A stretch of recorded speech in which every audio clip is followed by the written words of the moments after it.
Good evening, good evening, good evening, good evening. Welcome, welcome, welcome.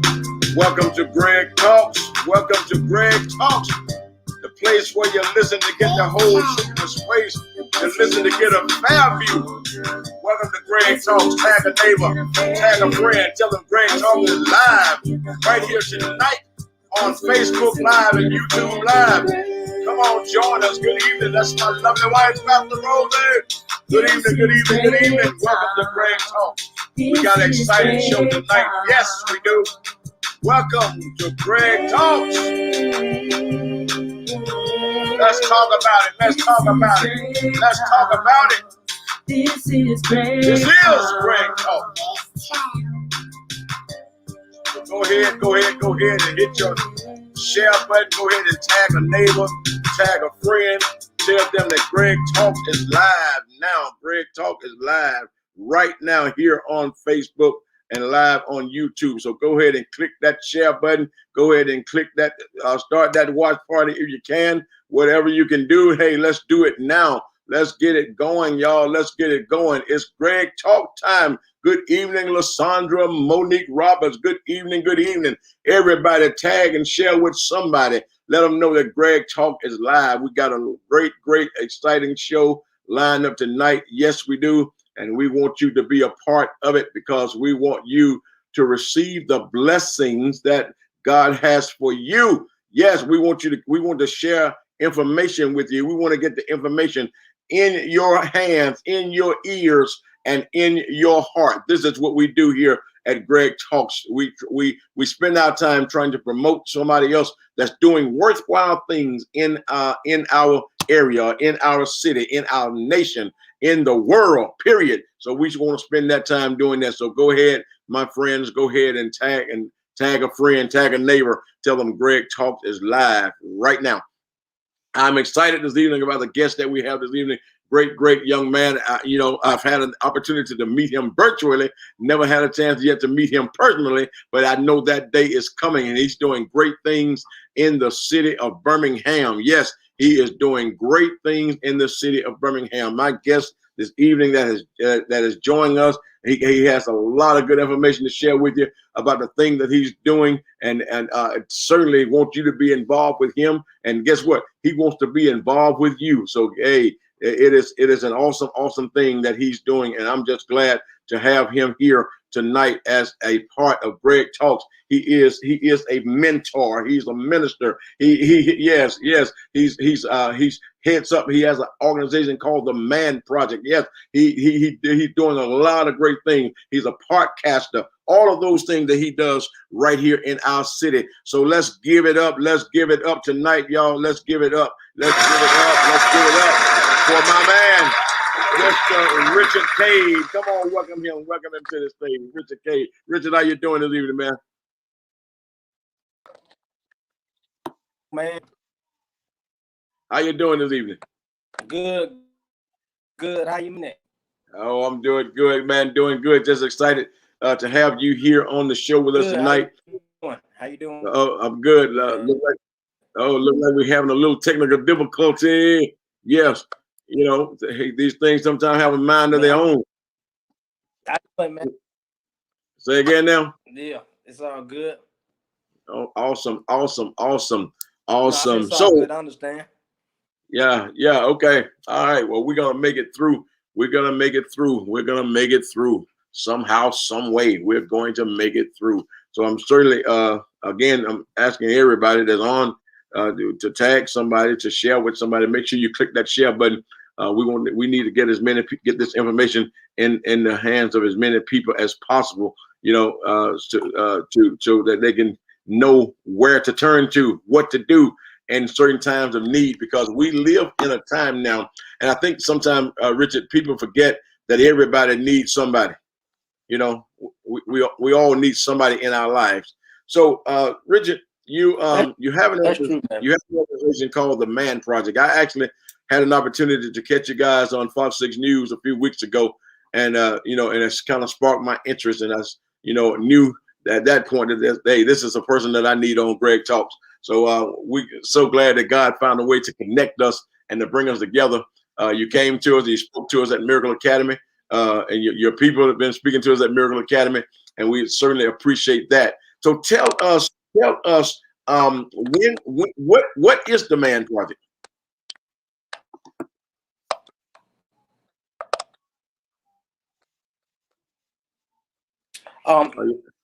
Man, the Man Project is with the full name is the Man Project Influence Today for Better Tomorrow, and it derived from around 4 or 5 years ago, but it was an instance. It was a fourth instance where the 4 boys committed a crime, and they killed this young man here in Birmingham, and the ages were between 17 and 2.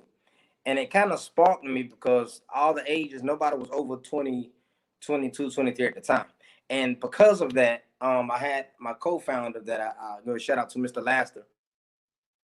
We talked, man, we said, man, we have to do something where we're not just posting something on social media. You know, we grew up with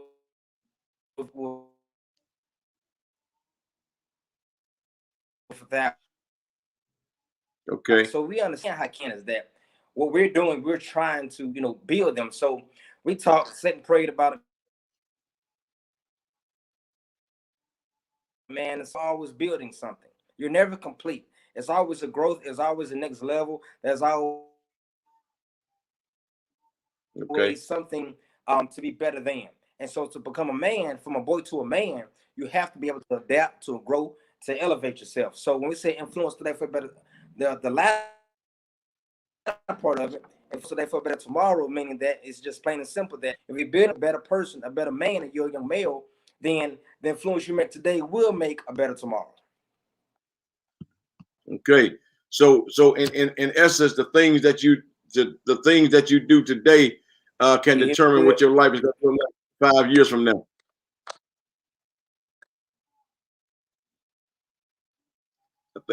Okay, I think we're getting a lot of difficulty here. Are you hearing me? Are you hearing me pretty well?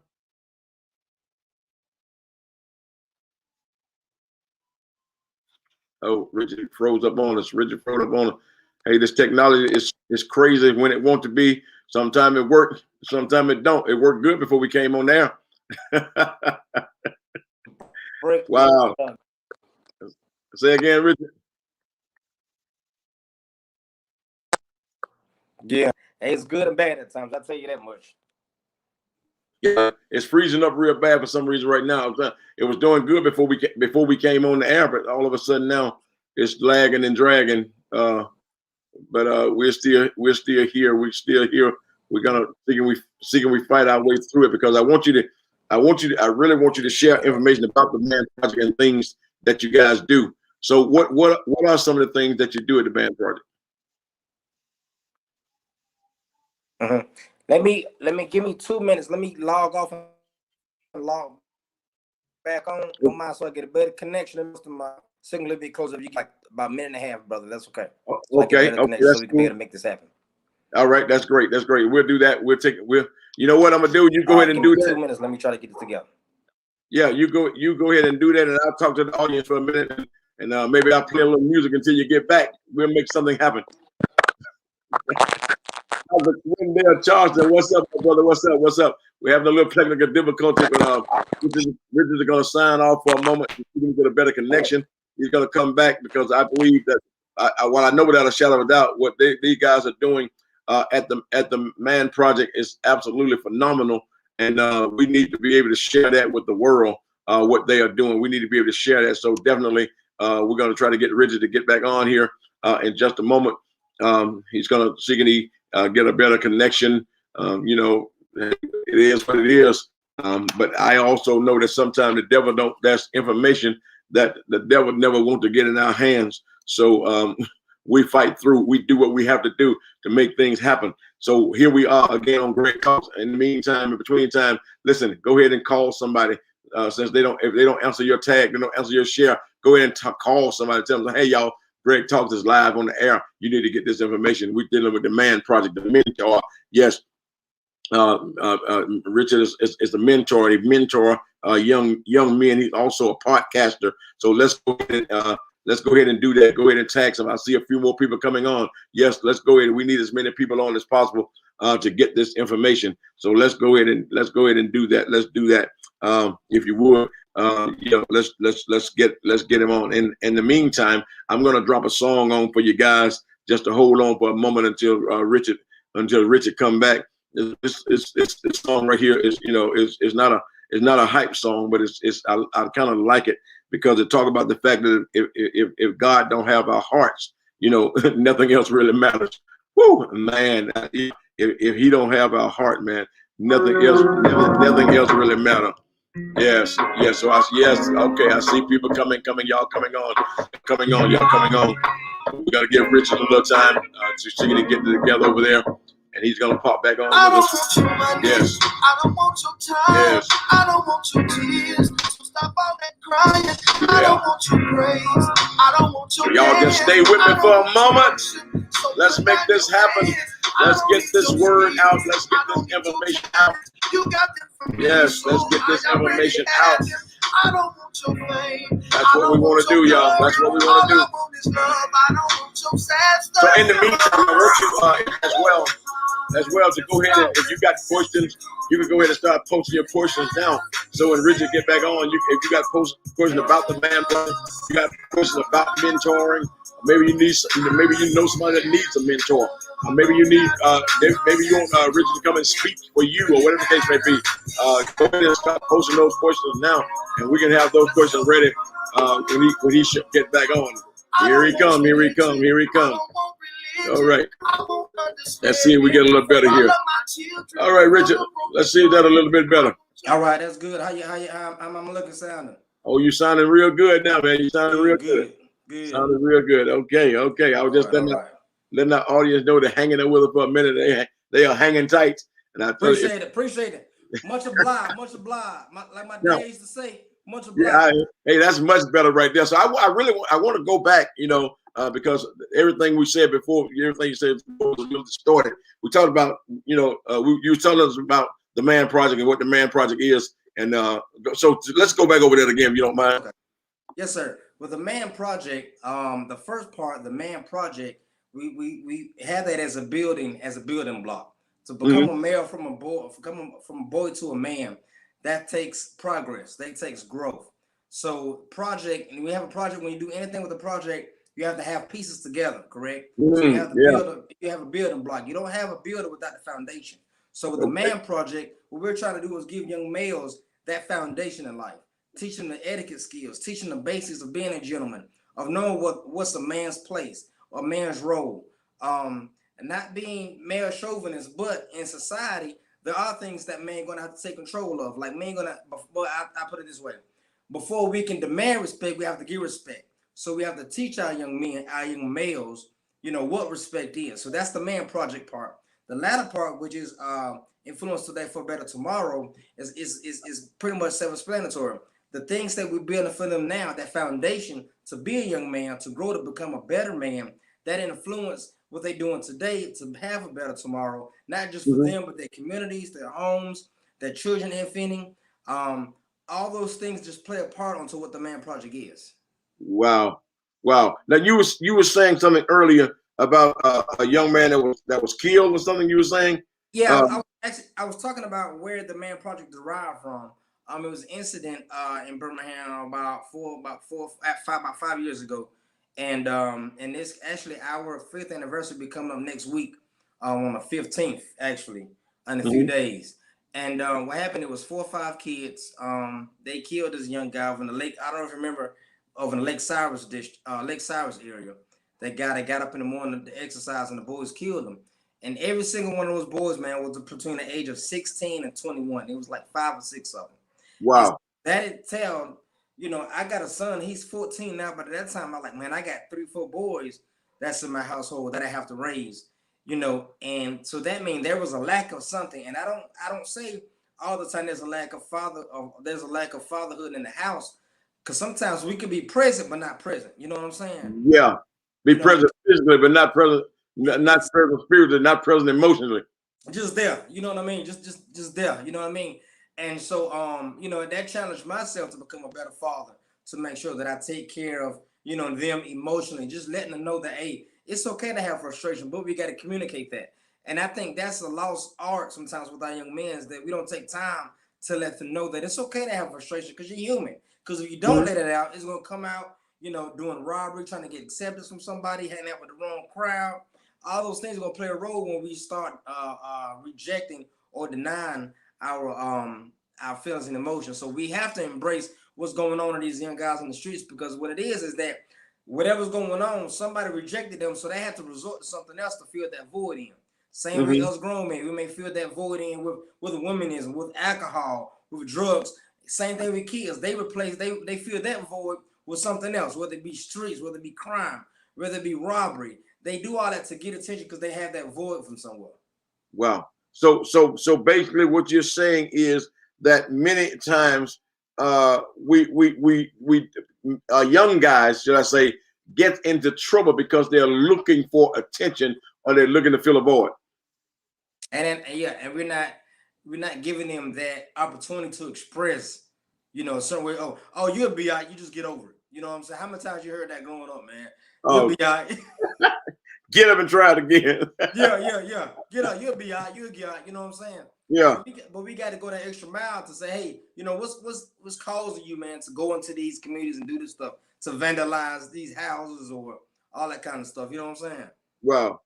So would you say that many of us as men, we have been taught to appear to that we are impervious to pain?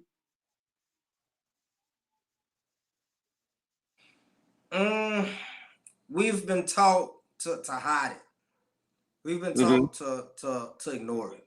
You know what I mean? Okay. We've been taught to just don't worry about it. You know what I mean? We've been taught for so many years to just let it go. You know what I mean?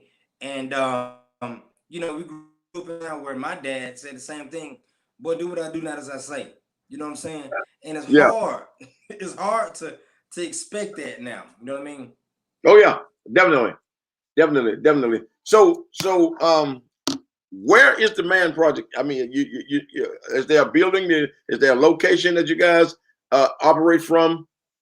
Not at this point. We're working on grants and all that to get a location. Actually, the principal, I had a volunteer, man. When we talked, he was like, man, if y'all want to hold your group sessions there, it's open door. So I was blown away. I said, okay, man, that's a blessing. So that was, that's a part, a purpose thing. But what we've been doing, we're meeting, local libraries. The pandemic, we did a lot of Zoom calls and that kind of thing, because we do also do one-on-one mentoring, where I have a pool of young men in our program. For those who may have young males who may need the mentoring, I have a pool of mentors that I give the parents about a 15-20 questionnaire, just about that child's personality, their type of interest, that kind of thing. Then I have a pool of guys that I can assign the young men to. So a lot of times during this pandemic, what we've been doing is, do a lot of Zoom call and that kind of thing. Even, and then as things loosen up, we, taking them to play tennis or throw the ball and stuff like that, just to kind of still keep the interaction with them. Yeah, and that's what I was about to ask you. What are some of the things that you talk about mentors? What are some of the things that you do? I mean, you play tennis. What are some of the other things that you may do with the young men? We have a small group activity, what we call it take back sessions. Take back somewhere to what we need to be. You know what I'm saying? Take back, that being a becoming gentleman. When we had the etiquette class about 2 weeks ago, that was the name of it. It was etiquette class, becoming a gentleman. And that just derived from taking back which everybody said has been lost. Because they always say, well, chivalry is dead, or there's no, people with hospitality these days. So we call it a take back session. We're challenging them, and we're giving them opportunities to build up to be that young better man that they need to be. Like I said, we've done things at the West End Library where we talk about, like the last thing we was talking about a few months ago was talking about, do you see a better you? Well, we challenged them from 7 months ago to now. Every few months we call it a recall check with them. Sometimes it's groups, sometimes it's one-on-one, where we just talk about, hey, do you see yourself as a better person than you did a few months ago? If not, then what needs to change? So we always try to challenge our young men. We don't just say, hey, you know, you can call and talk to them. That's cool. But, you know, as you guide that man, you need to be able to influence them in a positive manner. Okay. Challenge them too.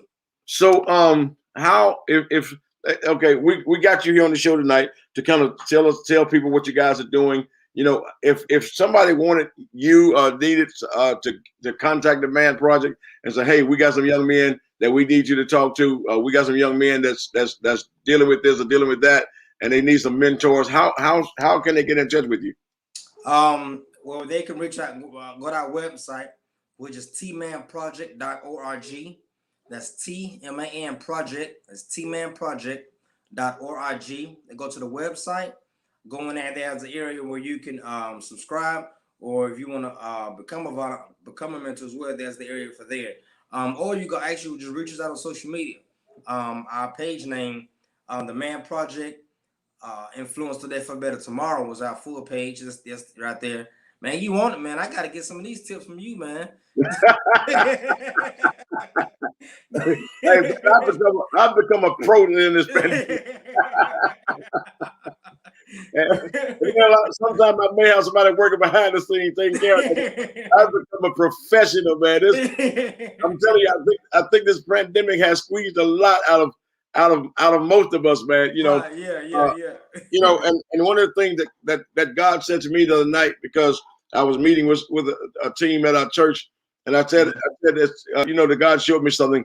There are two ways we can look at a thing. We can look at it as an obstacle or an opportunity. Right. So, and how we look at it will determine how we respond. And even looking at the pandemic, a lot of people look at it as an obstacle, and they responded negatively.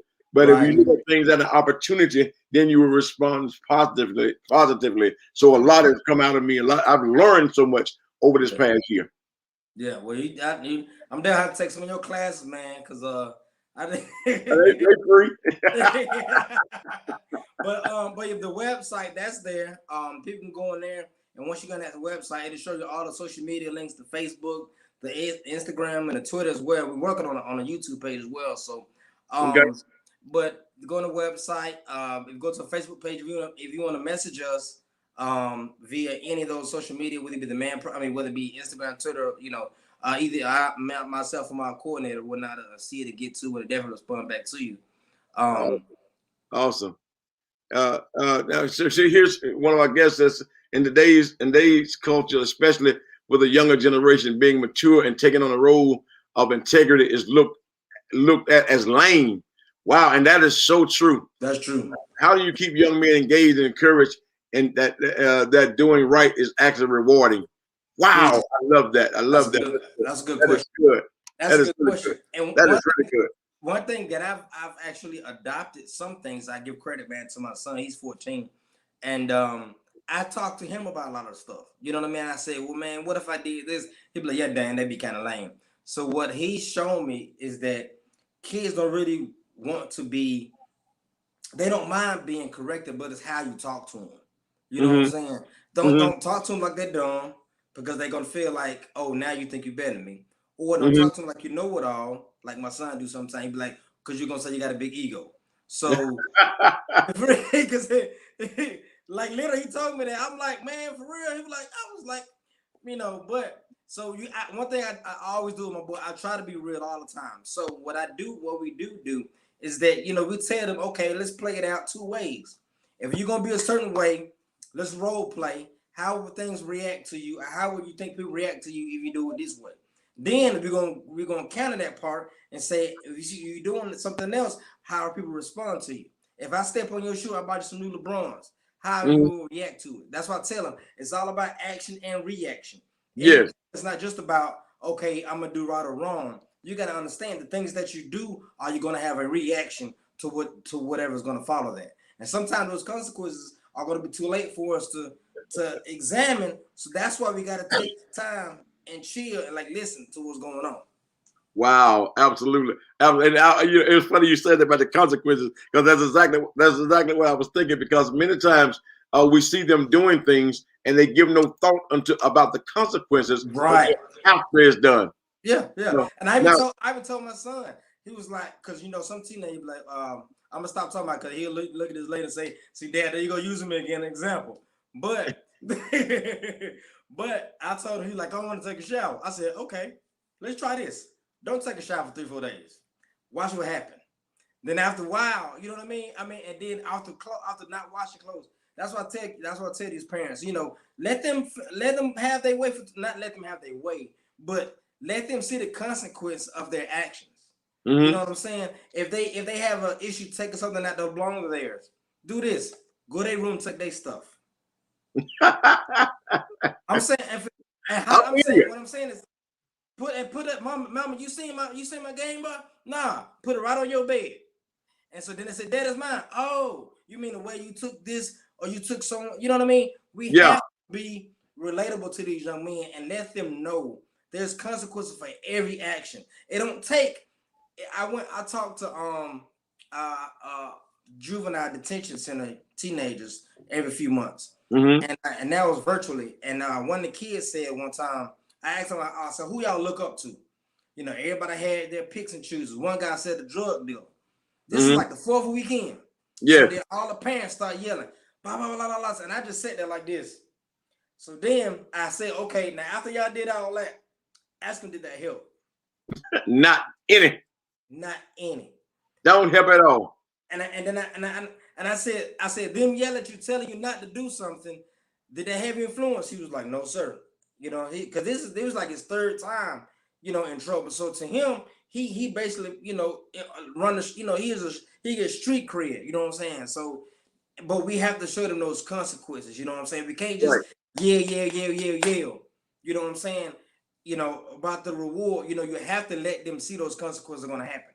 You know, and I got a young guy, man, he's awesome. Now he was in the system for about maybe 8-9 months. He got a CLT2 offender. He's doing so great now, you know what I'm saying? Just turned 18. I told him, I said, all right, now you're not finna get youth offender no more. You finna go down with the big boys. You're done.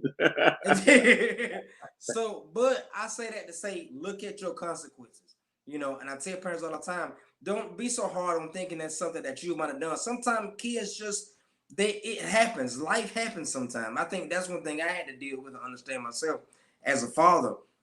You know, life happens. There's times where I had one of our guys in our program. Matter of fact, Mr. Ray Howard. Shout out to him.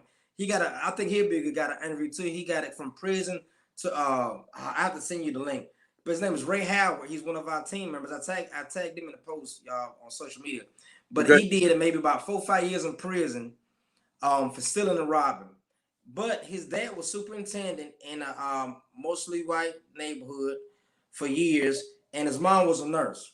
So he didn't come from a broken home. He just, you know what I mean? He dealt those choices. And so then those results came from the choices he made. So that's why I tell, it's not that, you know, be so hard on yourself. Parents say, maybe it's something I did wrong. No, sometimes kids just make bad choices.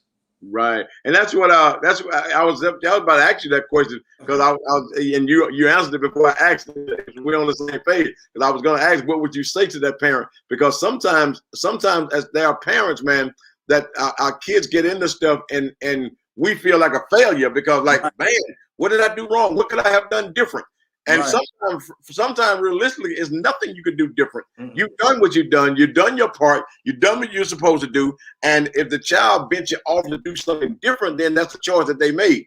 You know, I always relate that to the story of the prodigal son. You know, and I talk about that.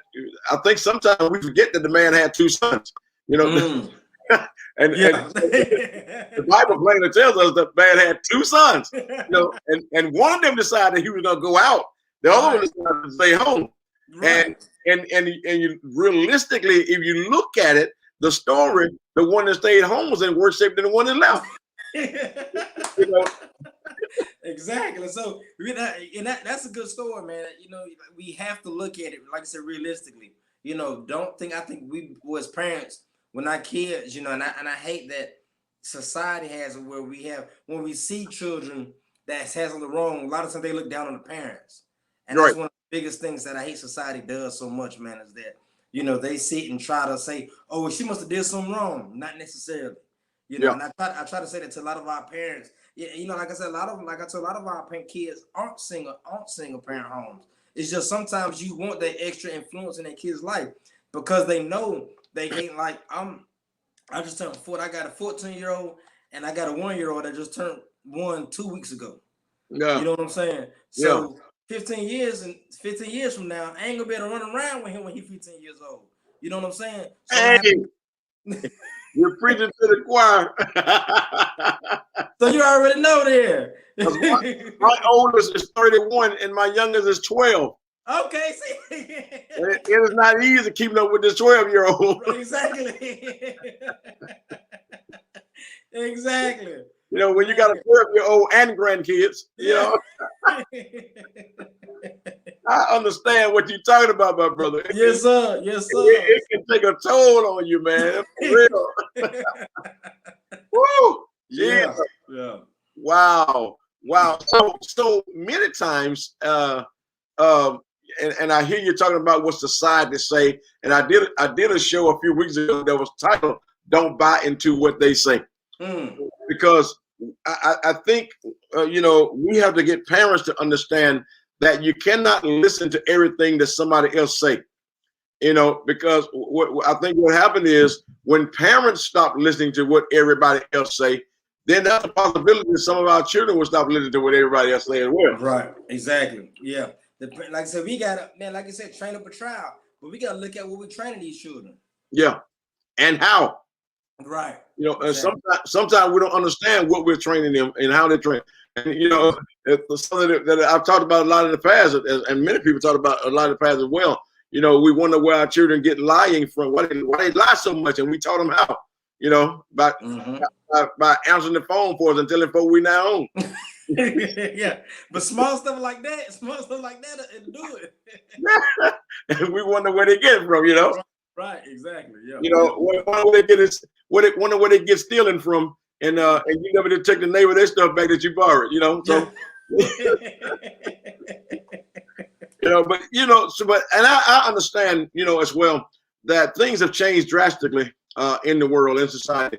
So the children now, they face greater tasks than many of us faced when we was growing up. There's so much more temptation for them, and so much more things for them to get into.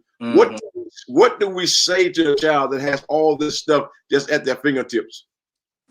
You have good and bad, just like, you know, when we was growing up. You know, it's not that it wasn't going on, but it just wasn't as publicized. And I think that's the main thing is like you had the pedophiles out there, you had the creepers, you had the thieves, but now you have this media and social media. And I tell the kids, matter of fact, that was one of the classes that we had during the etiquette class was social media awareness, and to, you know, be cautious about, you know, what's on your fingertips, because you can just type something in and you get answers from all over the world. So we told, you know, one of the guys, like, he was a real estate investor, and he used to go out and party, and so his whole social media was about club and partying. So then after he had to cleanse himself, he had to change it. So, but he said the main thing he did was focused on what's going to make you better. You know what I'm saying? If we go back to train up your child, you know, if we try to show them, explain to them, look, you're gonna have your fun, you know. And I told my kids that you're gonna have your fun, you're gonna have this, you know. But there's a time with something you're just gonna have to just get rid of, whether it be people, whether it be certain apps, whether it be, you know, family, to keep a peace of mind. A lot of stuff we don't want to hear that we're gonna have to really get. And I told parents all the time, look at your kid's phone. Get your kid's phone. In the middle of the day, middle of the night, I don't care what's going on. Grab your kid's phone and say, let me see it. And look at it. We give their kids too much. We give them too much freedom to let them do what they just want to sit up in the room all day. I go sometimes 1, 2 in the morning while they sleep and just grab their phone while they sleep and get it. Or during the day. Yeah. I just go grab it and look at it. Because, you know what I'm saying? Then I got time to delete it. Because exactly. I was going to say, because if you call them and say, bring me your phone, they have everything deleted by the time they get to you. Exactly.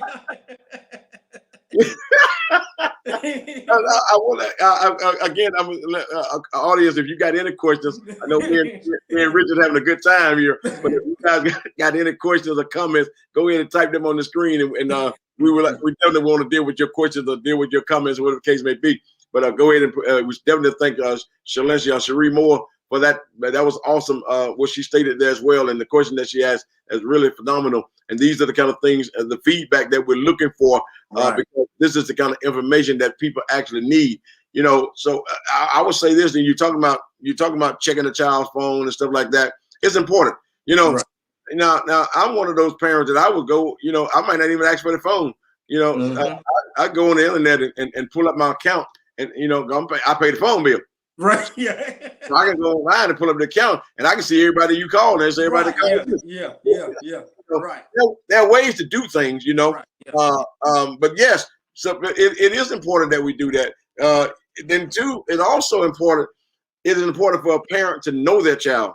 Right. When you know that child, and you got a connection, and you got a connection with the child, you got a connection with God. Then things that don't slip past you. You know, you got that thing that you call a gut feeling, you call it instinct, but I call it Holy Ghost. You know, that will reveal stuff that's going on, and if you check it out, you'll find out that it's true. Now, I believe this, Richard, that some parents, they feel that, they see it, but they're afraid to check it out because they know it's going to be true. Yeah, and that's the hard truth we have to face, man. That's a hard truth we have to face. You know, I had a parent of mine reached out to me, hey, Mr. Cade, you know, my daughter's sending out these pictures, blah, blah, blah, this kind of stuff. You know, first I didn't judge, because like I said, my daughter, she'll be 16 in June. And thanks be to God, I haven't had that instance, but of course I had to get, you know, some of her male friends and checked, all that kind of stuff, whatever, to be respectful, whatnot. But I tell them all the time, you know, you got to make sure, you know, that you be frank and honest with them. You know what I'm saying? You know, talk to sex about them. You know what I'm saying? I started with my oldest two, my 14 and 15-year-old. I started with them when they was about, I think, in 6th grade, because they would come back to me and tell me what the kids at school were saying. I'm thinking I got at least about 8th, 9th grade to wait. You know what I'm saying? But no, sir, not this day and time. If you know 8th or 9th grade, it's too late.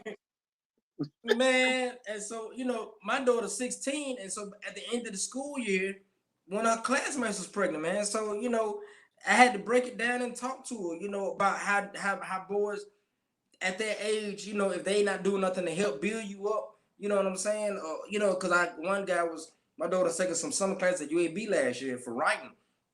She's in the 10th grade going to 11th grade, but she was taking each summer, she'd be taking classes at UAB to get credits for her English major. And some guy texted my daughter and was like, I don't care, you in class, you need to call me now. And, you know, man. But you almost went from mentor to mentor. Hey, I tell people all the time, I'm saved, but I ain't dumb. So hey. That's why I'm smart. That's why I'm not dumb, but I'm saved. But yeah, and so, you know, and I try to tell parents, I said, you know, we got to be hard and be upfront with them. You know what I'm saying? What they're gonna say, what they may think. You know what I'm saying? If he just give you compliments and not trying to help you, if he just focus on your physical, now you don't need to worry about this kind of dude. You know what I'm saying? No. Now, you know, those type of things we need to teach our daughters at 11, 12, 13 years old. Exactly. Because they coming out. They gonna come out. You know what I'm saying? You know, I just simply told my daughters that, you know, just tell the young men that your daddy crazy. I did too. Yeah. I told him, I said, tell your daddy. I said, because I used to be a police officer for about 12 years. I said, tell him that I still got my guns. And I got a pistol permit. So I ain't got the badge. I ain't got the badge no more, but I got some bond money. I got bond money. Wow, that's wild, man. That's wild. So now, in all of this, what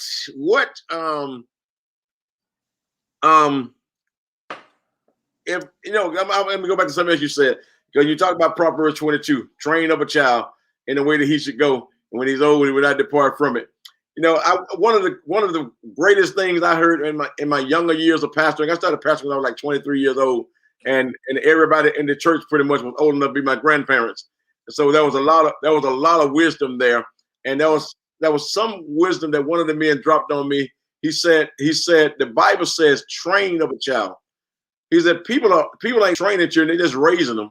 Right. You know, is a difference between training and raising. He said you can raise corn, but you can't train it. Yeah. So he said, people, we got to get to the point where we stop raising children and start training them. And yeah, that's a real issue. That's a real issue. I was going to say something else, but let me go to this. Let me go to this right here real fast. It's Ms. Moore again. She says, I always hear that it takes a village. It takes a village. Have you been challenged with there now being a village who goes against the village that looks out for the well-being of adolescents? Good God. Yeah, that's a good one. I'm glad she's on my team.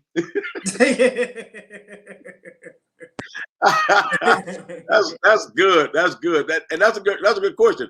How do you deal with that? Because it is so many people now, as you stated earlier, that and she said it as well, that when people are trying to do right, they call them lame. So how do you deal with that when you're trying to teach people the right way and there's so many other people trying to influence them the wrong way? Same thing I tell people that call themselves community activists and stuff. I say, well, what suggestion do you have?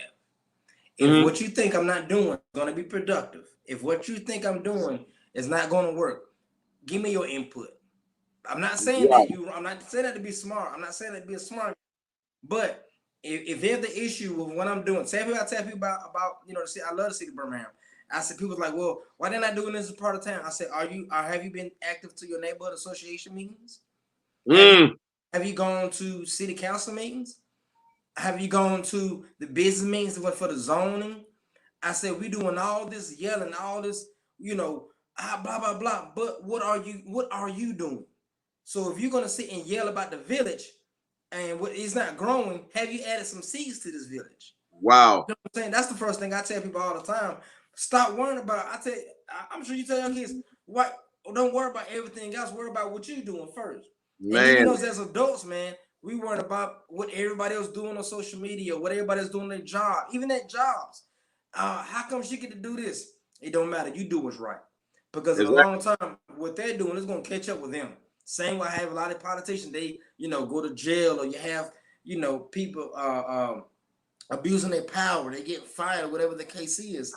Those things will come to pass on them one way or the other. So those who come against the grain and don't want things to grow, first of all, pray for them, but remove them from around you, because you don't want that kind of energy around you. You know what I'm saying? Yeah. So I had to do that in my first couple of years. Was people was telling me, Richard, man, you don't need to do your program. You don't need to do this, and this. I said, well, so what you think we should do? You know what I'm saying? Being real, because we have all these people that got what they say, everybody's a teacher when it's time to, everybody want to be the teacher all of a sudden. So, Wow. Oh, check this out right here. I like this right here too, Richard. What I see a lot of nowadays is that the parents are the kids and the kids are the parents. Man. Woo! Jesus. Miss Brown, you said it. It's crazy, because we was talking about that at the etiquette class. We was talking about one of the speakers. She was awesome. She was saying, when we was teaching the boys how to tie the ties, she was like, I've never seen a man. She's 52. She's seen a man put on a tie, but she's never seen an actual male show a young man how to tie a tie in her life, and she's 52. Wow, that's sad. She said how she grew up with, she grew up on a rough end. Her mom was there. Her mama used to try to sell out in the street when she was 14, 15, 16 years old. So she came from that type of background. And so she, once she left and she did it somewhere else, and she really just came to herself within the last 10 years. But her kids now, I think, like almost 25, 30. So, you know what I mean? She was saying there's nothing really she can help, but she can't help. But now she could tell them, where she has been and what she's doing now. But like you said, there's a lot of parents who want to be they friends. You know what I'm saying? I made a post the other day. I was saying, uncoachable kids gonna make unteachable employees. Wow. Because if you can't tell the kid what to do, when they get older, they're not gonna be able to keep no job. That's right. So you gotta You gotta install in them. We as adults, as parents, we have to be able to install in them. Hey, this is what needs to be done. Whether you like it or not, this needs to be done. Wow, that is so true. And nowadays, as Ms. Brown is talking about, that so many times we think we have to give kids everything that they want to keep them happy, and you know, so therefore it shifts the role of who's saying what. You know, so now the kid is saying, "Well, I don't want to go there." You know, Right. okay, well, stay at home. You know, you know. So the dictation is coming from beneath rather than coming from above, and that's always going to generate a problem. Right. You know, so yeah, that's good. That's good. That's good. Thank y'all so much, Cherie and Doris. That's good. That's good information. Good stuff. Good questions and good observations as well. You know, I believe that sometimes that in a sense we love them too much. And what I mean by that is we love them so much that we don't really love them at all. Yeah. We think just giving them stuff is love, but that's not love at all. You can I've actually seen parents with kids, you know, who really literally have nothing but love, and have much better kids than people that have all kinds of financial means or whatever the case is to do things for their kids, and you see a lot less love in the house than you do with the ones who have little or nothing. You know, so yeah, wow. Well, man, this is good. This is really good. I definitely enjoying this dialogue with you. Before we go, I do want to throw it out. If you got any more questions, any more comments, go ahead and throw them out there now, because we're going to get out of here in a minute. But I'm certainly enjoying this conversation with Richard Cade, the Man Project, the mentor, the minister, and all of anything else you want to name. The father. Speaking of the father, you know, tell us how many kids you got again. 8, man. 8. I got 8 kids, man. 8. Wow. 8 kids. 8. Yeah, me and my wife, man. Me and my wife got 8 kids, man. From Richard to Anita, Nathaniel. Then we have twins, Madison and Mason, Zachary Prince, Jacob Israel, and Noah James. Wow. 8. Yeah, man. 8, yeah. I was talking to a deacon at church a couple weeks ago. He said, "Man, don't have families like yours no more, for real, man." He said, "Y'all went old school, didn't it?" People think I got a lot when I tell them I got 5. Wow.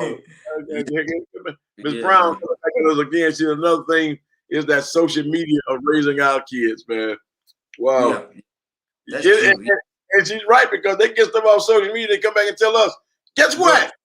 Right, yeah. So you believe that's true because you saw it on social media. Yeah. And that's why I tell my daughter sometimes too. I tell her that a lot of times what we do is we like I said, we allow them all this time. One thing that I remember my wife that she does is that she limits their social media time. She limits their computer time each day. You know, they have like maybe 30 minutes of computer time. And sometimes, I mean, I say throughout the whole week total, they may be on a computer maybe 3 hours tops. You know what I'm saying? Yeah. Because, you know, wow, every time we say, okay, let's play, they want to grab their iPad. You know, so or they want to go sit on the laptop and play games. You know, so we'll get some board games, do something that's gonna be challenging to you. And then last time I know for like one good month during the pandemic last year, we just took away all electronics. You know, so I even put my phone up. You know what I'm saying? And we just, you know, it's good to just let kids, you know, play without, you know, the advance of technology. It's good. But just give the opportunity to let them, you know, just play board games. You know what I'm saying? We play Hungry Hippo.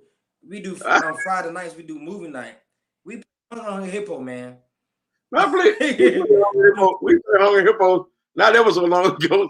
Sometimes we right up between now and Christmas, man. We played Hungry Hippo. That's a fun game, man. That's a real old school stuff. Then Twister. We do play Twister too. You know what I'm saying? Yeah. I got, you know, I got too out of shape to play Twister. I can't do that no more. Yeah, I got too out of shape to play Twister, man. You know, I want to go back to something that you said earlier about the lady that she'd never seen a man actually tie a tie or show somebody else how to tie a tie. You know, I had an incident a few years ago. I took my kids to Georgia to a church event there that they were having a youth event, and I went and we was outside, and this young man, he had a tie, and they had no idea how to tie it, and I stood right there in the parking lot to teach that young man how to tie his tie, you know, and it because none of the peers, none of his friends knew how to tie a tie, you know, but that day that young man learned how to tie a tie, you know, so hey, I believe you know this. I believe you know this guy right here. I believe you know this guy right here. So what one thing that you learned that helped develop you into the man that you are? That's a good question. That's a good question. One thing that I learned is that is take care of what's yours. Nobody will treat what you have better than what you own. And that's one lesson I learned from my dad. I say, as a matter of fact, today at work, I had brought something from lunch to where I had spaghetti. So the guy's like, man, that look good. I said, yeah, man, get you somebody that can cook now, because eating out all the time is gonna cost you. And so it took me to. I told him that my dad, one time I was over his house when I was little. He was like, I said, Dad, I'm hungry. And I said, he said, well, go in there and get you something to eat. So I was like, well, I don't know how to make it. He said, you're gonna learn today. You go in there, try it, practice it, and then you let me know how it is when you get through. So then he said, he taught me something. He said, you'll appreciate what you have more when you do it yourself. Oh yeah. You know, when you get it yourself, when you work for it yourself, you know, not what's given to you. He said, you appreciate it more, you'll understand it more, you'll take more care of it than somebody just giving it to you. Your dad sound like my dad. Now he didn't say that nice now. He said I learned nice. I understand. I understand. Like I said, your dad sound like my dad. Yeah, I learned that same lesson, man, as well. And another lesson that I learned that my dad taught me was to be an observer. Observe what's happening around you. Observe your surrounding. You know, and when you start seeing certain things, then it's time for you to move from that location. Get it. You know, in fact, he would drop little nuggets on me and stuff like to say, "Hey, son, if you see trouble starting, get out from around it." You know, he said, bullets go straight. Right. They don't know anybody. You know, there could be a mistaken identity. And there were times in my life that I were places and things started happening. I could hear his voice as clear as day as he was standing right there, just saying that over to me again. And so certainly I took heed to what he said. And those are some of the things that kept me out of a lot of trouble, man. You know, just being observing it. And even to this day, I'm just as observant now as I was then. If I could drive up in my yard in my house and without just staring and looking around, just out of the peripheral vision, if something has moved in my yard, I know it when I drive up. Just observe it. Right. Yeah. I'm the same way. I could be doing something, I see some over there and I'd be like, something ain't right. I could just sense it. So yeah, I definitely feel you there. Oh yeah. Oh yeah. You know, it was, you know, where I grew up at, we grew up in the woods, you know. I was in the country, man. I was in the country. You know, so it wasn't any houses close around for real. But there was not a time a person can walk up to our house, whether they was coming up through the fields, whether they was driving down the road or whatever. Nobody could walk up to our door. Nobody could walk in our yard without somebody noticing that they was coming. So there was you know, there was always somebody observing something. If somebody was walking, say, hey, who is that coming walking? If somebody was driving, here come a car, you know. So the observing thing was always there. And like I said, I pretty much still have that now. Somebody driving my yard and the car door slam, I could hear it. Somebody in the yard. You know, let's see what Ms. Brown said. That was awesome of you young men. She called us young men. How about that? Wow, I'll accept that.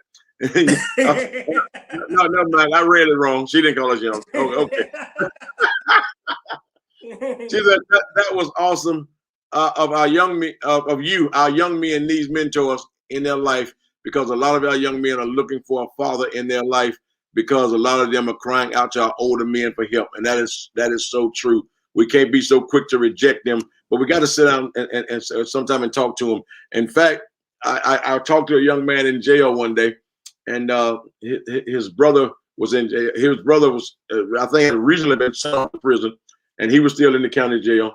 And I asked him what he was there for. And I knew what his brother was there for, and I asked him what he was there for. So he was there for the same thing that his brother was there for. I'm like, you didn't learn anything from that. You know, that's what I'm talking about. Observing. That's what I'm talking about. Observing. If you see what happened to somebody else, why are you going to do the same thing and don't think it's going to happen to you?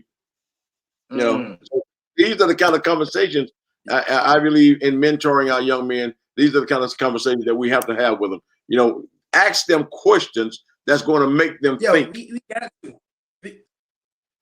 We have to, because like you said, it's all about, like I said when I was talking earlier, you know, about showing them the consequences of both choices. You know what I'm saying? And one thing that we're gonna work with my pastor too, and Judge Fortune with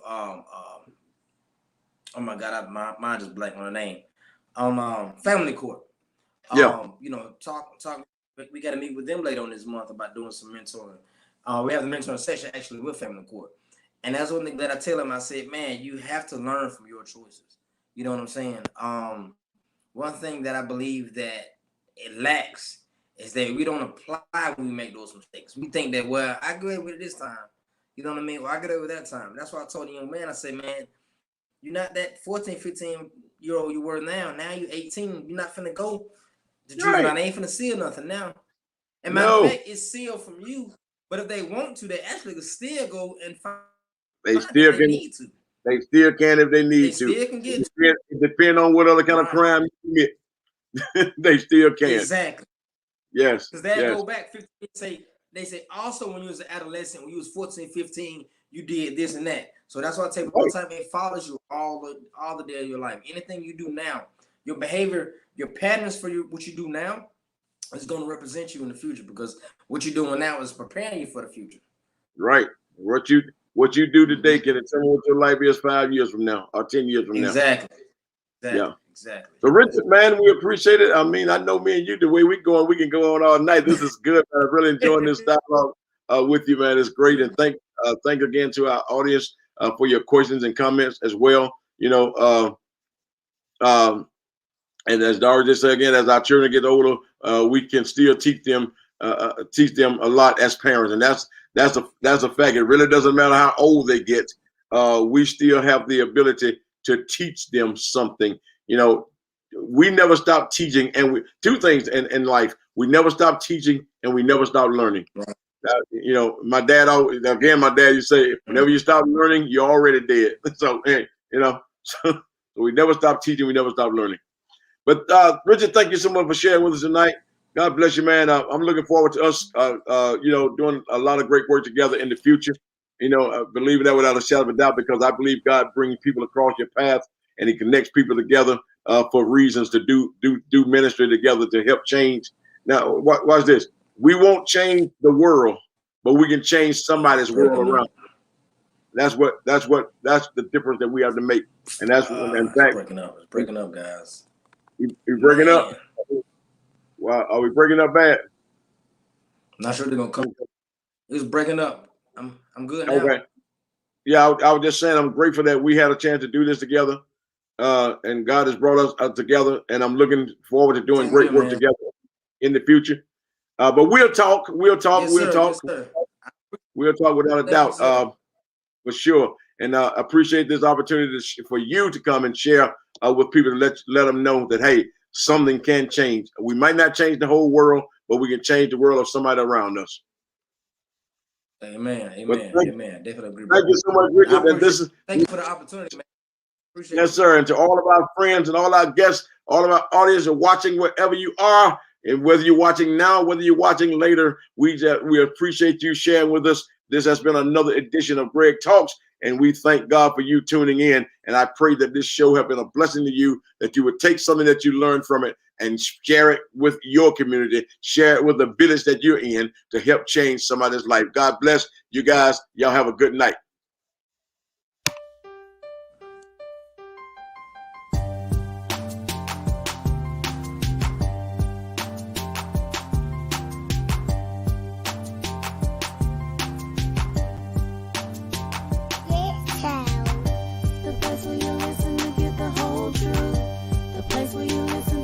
Fair view, the place where you listen to get the whole truth, the place where you listen